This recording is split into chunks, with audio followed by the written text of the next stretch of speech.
2 Chronicles chapter 18.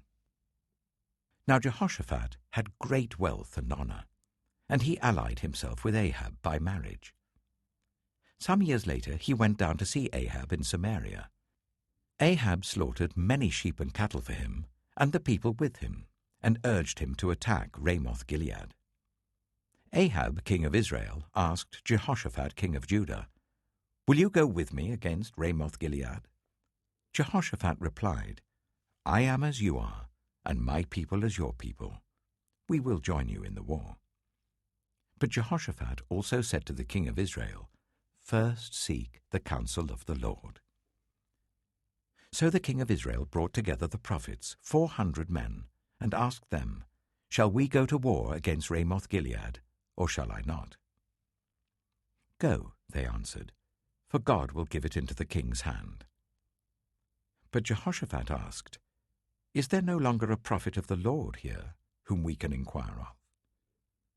The king of Israel answered Jehoshaphat, "There is still one prophet through whom we can inquire of the Lord, but I hate him, because he never prophesies anything good about me, but always bad. He is Micaiah, son of Imlah."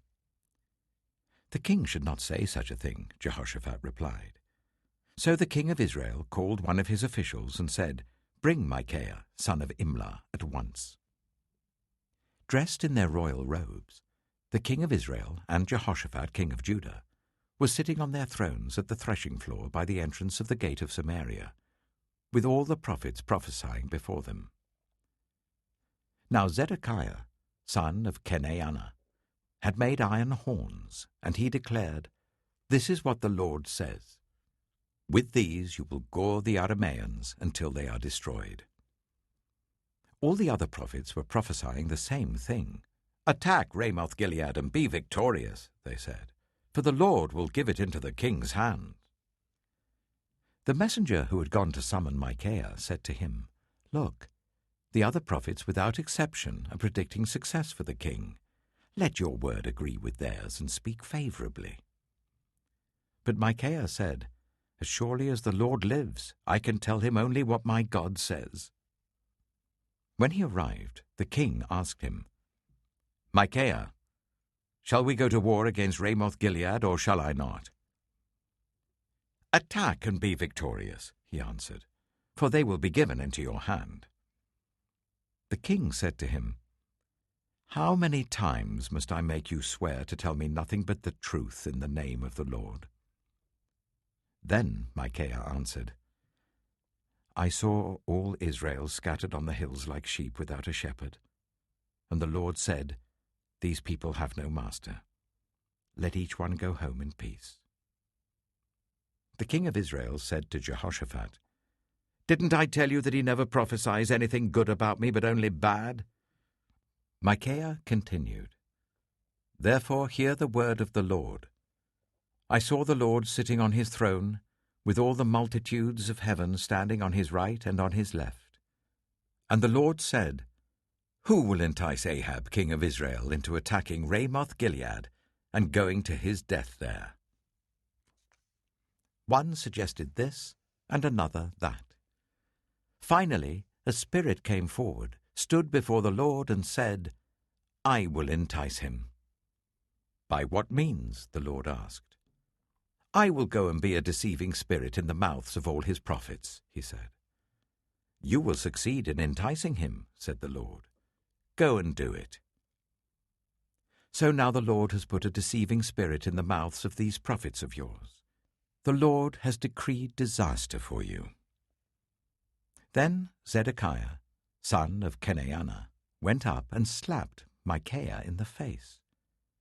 "Which way did the Spirit from the Lord go when he went from me to speak to you?" he asked. Micaiah replied, "You will find out on the day you go to hide in an inner room." The king of Israel then ordered, "Take Micaiah, and send him back to Ammon, the ruler of the city, and to Joash, the king's son, and say, 'This is what the king says. Put this fellow in prison, and give him nothing but bread and water until I return safely.'" Micaiah declared, "If you ever return safely, the Lord has not spoken through me." Then he added, "Mark my words, all you people." So the king of Israel and Jehoshaphat king of Judah went up to Ramoth-Gilead. The king of Israel said to Jehoshaphat, "I will enter the battle in disguise, but you wear your royal robes." So the king of Israel disguised himself and went into battle. Now the king of Aram had ordered his chariot commanders, "Do not fight with anyone, small or great, except the king of Israel."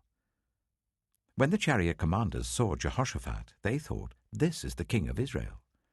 So they turned to attack him, but Jehoshaphat cried out, and the Lord helped him. God drew them away from him.